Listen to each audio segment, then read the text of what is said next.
राज्यामध्ये वर्षाला 5 ते 5.25 लाख टन आंब्याचं उत्पादन होतं.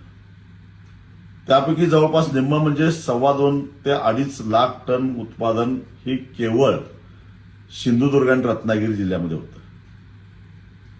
जवळपास 1 लाख हेक्टर आंब्याच्या बागा बाधित झालेल्या आहेत आणि त्यात सगळ्यात जास्त बाधित झालेला पीक म्हणजे हापूस, ज्यानं जगाच्या बाजारपेठेवर राज्य केलं.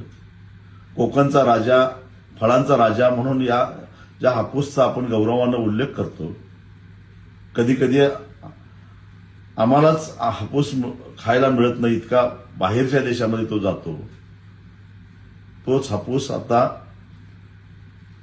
देवगड, वेंगुर्ला हापूस असा लेबल लावून कुठं दक्षिणेकडचा, बेंगलोरचा, आंध्रचा आंबा विकला जाणार आहे. याचं कारण यावर्षी सिंधुदुर्ग आणि रत्नागिरी जिल्ह्यामध्ये केवळ 5 ते 10% आंब्याचं उत्पादन होणार आहे. आणि हे सगळं कशामुळं? तर नैसर्गिक आपत्तीमुळं. वातावरणामध्ये झालेल्या बदलाला शेतकरी जबाबदार नाही आहे. कीटकनाशक कंपन्यांनी चुकीची औषधं दिली आणि शेतकऱ्याला फसवलं. वातावरणामध्ये बदल झाला, शेतकरी खर्च करून कंगाल झाला आणि आज तो आंब्याला मोताज झाला. अशा परिस्थितीमध्ये केंद्र सरकारनं आंबा उत्पादकाला मदत केली पाहिजे, राज्य सरकारनं आंबा उत्पादकाला मदत केली पाहिजे, एक भरीव पॅकेज दिलं पाहिजे.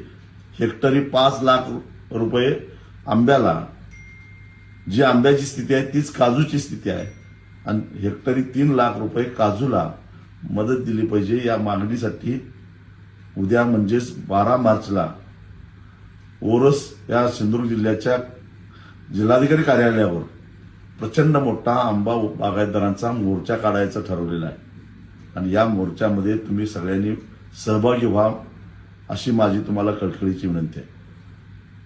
आता जर का आपण गप्प बसलो तर कोकणातला आंबा आणि काजू संपेल, कोकणातली शेती संपेल, हे लक्षात ठेवा.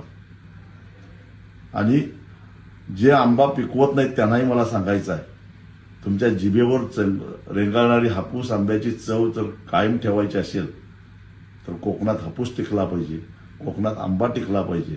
त्यासाठी ग्राहक म्हणून सुद्धा आपण, एक कोकणाची अस्मिता म्हणून तरी आपण या मोर्चामध्ये आंबा पिकवत नसलो, आंबाची कलमं नसली तरी आपल्याला गेलं पाहिजे.